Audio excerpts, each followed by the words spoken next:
Bonjour et bienvenue sur la chaîne Esprit DIY. Aujourd'hui dans cette vidéo, je vous explique la fabrication et les différentes finitions de ces couronnes décoratives en plâtre qui apporteront un air festif à nos intérieurs. Et vous en découvrirez 5 autres après ces 3 premières. Je commence à partir d'une boule d'argile que j'aplatis de cette manière. Et on peut placer un tissu par-dessus pour éviter qu'elle colle au rouleau.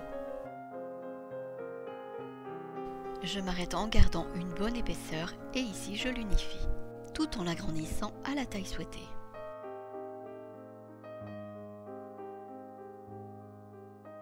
Maintenant, je vais utiliser ce moule à gâteau trouvé chez Emmaüs. Je le place sur l'argile qui doit être assez molle pour pouvoir imprimer la forme du moule de cette façon.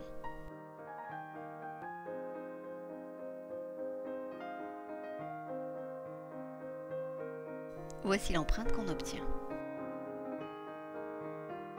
Je continue en remontant l'argile comme ceci sur les bords.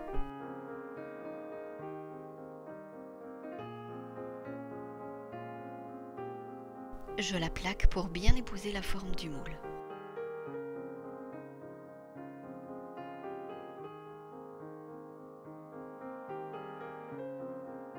Ici, j'enlève un peu d'argile pour la placer là où il en manque.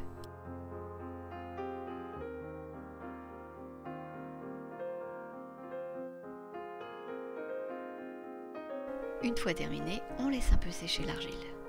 Quand elle est suffisamment dure pour ne pas se déformer, on peut retirer le moule.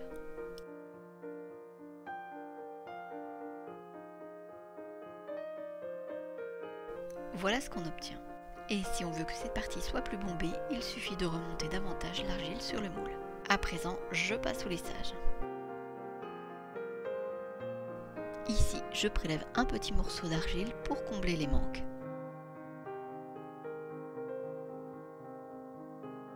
Je termine en lissant l'argile avec une éponge humide. Maintenant, on va la laisser sécher un peu naturellement ou en s'aidant d'un sèche-cheveux. Ensuite, j'ai réalisé une grande bande avec des couvertures en plastique de vieux cahiers. Et je m'en sers pour former un cercle que j'installerai à cet endroit. Et il est maintenu avec du scotch. Je repère bien le centre avant de l'installer comme ceci.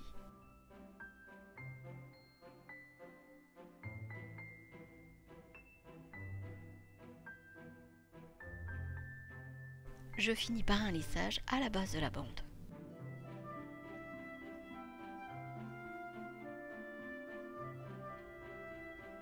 Pour cette couronne, je vais utiliser des feuilles de chêne fraîches et des glands. Et je commence les empreintes de cette façon.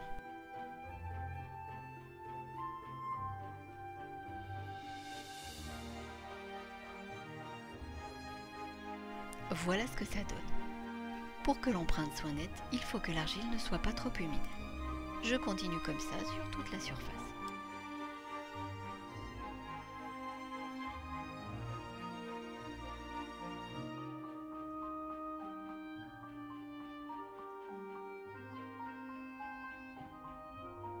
Après les empreintes des feuilles, je vais poursuivre avec celle des glands. Mais avant, je vérifie que l'argile soit suffisamment sèche, un peu plus en profondeur, pour obtenir une impression nette. Si ce n'est pas le cas, on laisse encore un peu sécher l'argile.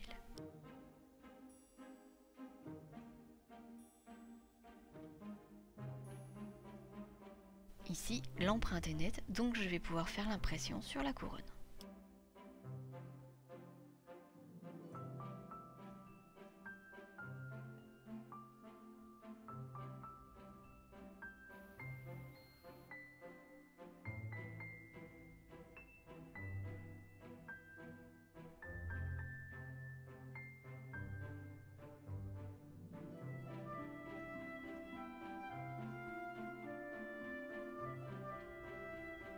Ici, je tiens le rebord pour qu'il ne se déforme pas. Et on le replace au besoin. Le moule de la couronne est terminé. J'ai aussi, comme vous le voyez, fait des empreintes au milieu. Ici, j'ai placé un petit tube en plastique pour pouvoir accrocher la future suspension. Avant le moulage du plâtre, on enlève au pinceau les éventuels petits résidus. Pour la première couronne, je vais utiliser du plâtre résine. C'est un plâtre relativement résistant et qui ne fait pas trop de bulles. et le rendu est précis. Pour évacuer les éventuelles petites bulles, on tapote l'ensemble comme ceci. Ce plâtre durci, je vais maintenant utiliser celui-ci que je vais donc couler au centre. Mais avant, j'aurais dû rétrécir le cercle, car le plâtre, en durcissant, se dilate. Donc le démoulage ne sera pas facile. Donc ici, je répartis bien le plâtre et on le laisse prendre. J'attends en général quelques heures avant le démoulage.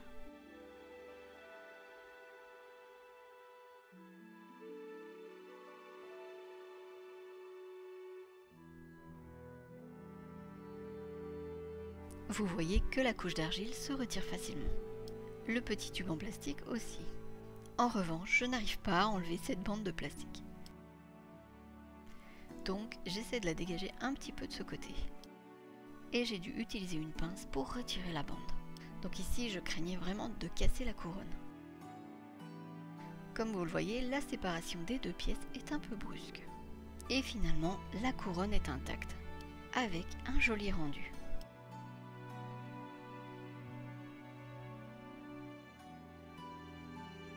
Même la plaque centrale s'en est plutôt bien sortie.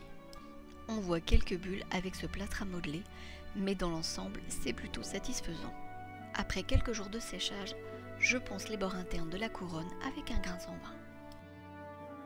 Et je la nettoie avec un peu d'eau en frottant doucement. On la laissera de nouveau bien sécher avant peinture. Donc la voici prête à peindre. Et j'ai fait pareil avec cette pièce. Pour la peinture, j'applique de l'acrylique blanche. Et j'en appliquerai 2 couches en laissant bien sécher la peinture entre chaque couche. La voici après peinture. Ensuite, je vais utiliser du vernis-colle et de la feuille d'or. Je commence par appliquer le vernis-colle.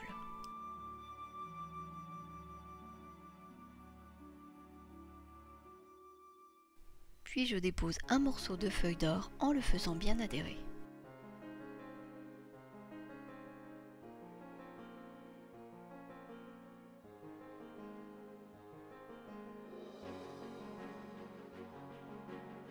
Quand le vernis-colle a séché, je retire l'excédent de feuille à dorer avec un pinceau.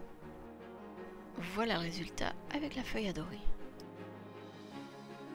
Et une fois après avoir fait pareil avec tous les glands. Cette couronne minimaliste est terminée.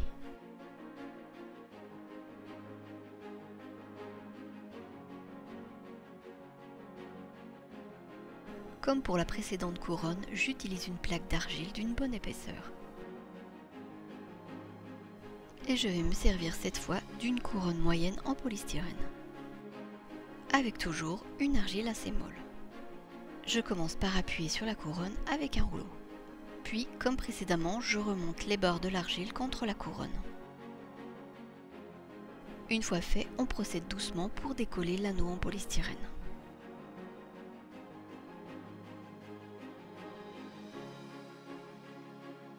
Donc ici pareil, je lisse l'empreinte. Et je vais couvrir le fond d'empreintes de petites branches de sapin. Sur une argile toujours à la bonne consistance pour des empreintes nettes. Quand le fond est terminé, je réalise les empreintes de pommes de pin. Si les pommes de pin sont ouvertes, on les plonge dans de l'eau, on les ressort au bout d'1 heure environ et elles vont se refermer.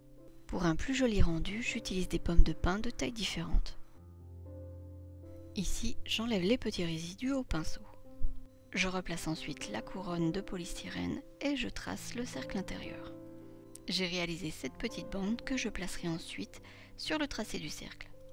Je fais de petits stries sur le trait et sur un côté de la bande également. Ensuite, je badigeonne les stries de barbotine. C'est un mélange d'eau et d'argile qui sert de colle. J'installe la bande en appuyant légèrement. J'assemble les 2 extrémités de la bande comme ceci. Et je relie la bande à la base en lissant.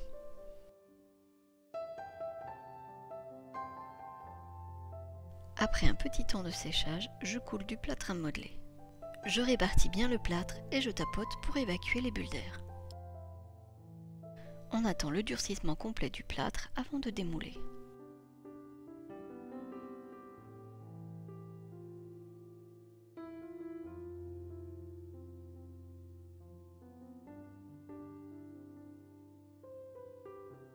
Je vais aussi poncer les bords et la nettoyer quand elle sera sèche. Ici, je nettoie l'argile en enlevant tous les morceaux de plâtre. Pour pouvoir s'en resservir, je l'ai placé dans un sachet hermétique et je l'humidifie avant de le fermer. Pour la peinture de la couronne, je vais ajouter un peu de blanc de meudon à de la peinture blanche acrylique pour l'opacifier et lui donner un aspect mat. Je mélange bien en ajoutant de l'eau petit à petit jusqu'à obtenir une peinture homogène. On appliquera 1 à 2 couches de peinture selon la couvrance. Quand la peinture est sèche, j'applique sur les pommes de pin du doré foncé. Ensuite, j'applique un peu de peinture blanche comme ceci pour évoquer de la neige. Et voilà le résultat pour cette couronne.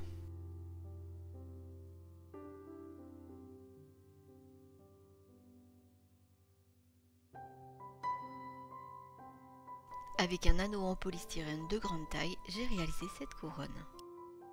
Je commence par la peindre avec un doré foncé. J'ai ensuite prélevé un peu de peinture blanche avec ce morceau de tissu dont je me sers pour blanchir toute la couronne. Et on applique plus ou moins de blanc selon l'effet recherché.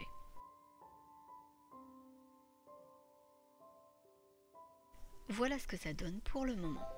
Puis j'applique un peu de doré clair pour faire ressortir les reliefs.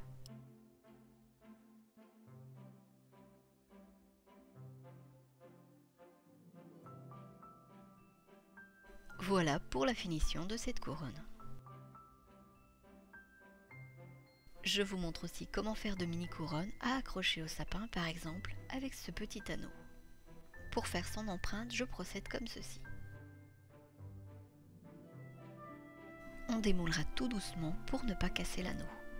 Voilà la couronne faite avec des feuilles et graines de cotonnet aster. Si on ne déforme pas trop le moule, on pourra s'en resservir plusieurs fois. Ici, une idée de finition pour cette couronne.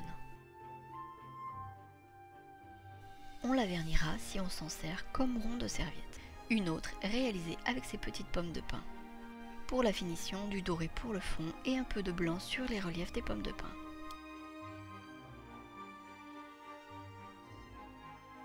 Encore une autre avec des pommes de pin. Ici, du doré pour le fond, du blanc pour les pommes de pin et à nouveau un peu de doré sur les reliefs. Ici, avec des empreintes de branches de sapin pour le fond, des fruits de cynorrhodon et des chatons de noisetier. Et une finition bien colorée pour cette couronne. J'ai aussi appliqué un vernis satiné. Toutes les finitions sont possibles, alors laissez libre cours à votre créativité. Pour cette décoration, du doré foncé pour le fond, du clair sur les fruits et un peu de blanc sur les cupules. Pour la dernière, j'ai utilisé une peinture bleu nuit pour le fond, puis une peinture métallisée argent appliquée de manière irrégulière, même chose avec du blanc et quelques touches de doré pour finir. J'ai utilisé des rubans pour suspendre les couronnes. Je commence par assembler les extrémités endroit contre endroit par un point de colle chaude. Puis je place un autre point de colle à cet endroit. On peut faire un nœud tout simplement si on préfère. Et pour finir, je l'installe comme ceci. Merci beaucoup d'avoir regardé cette vidéo en espérant qu'elle vous a plu et à très bientôt.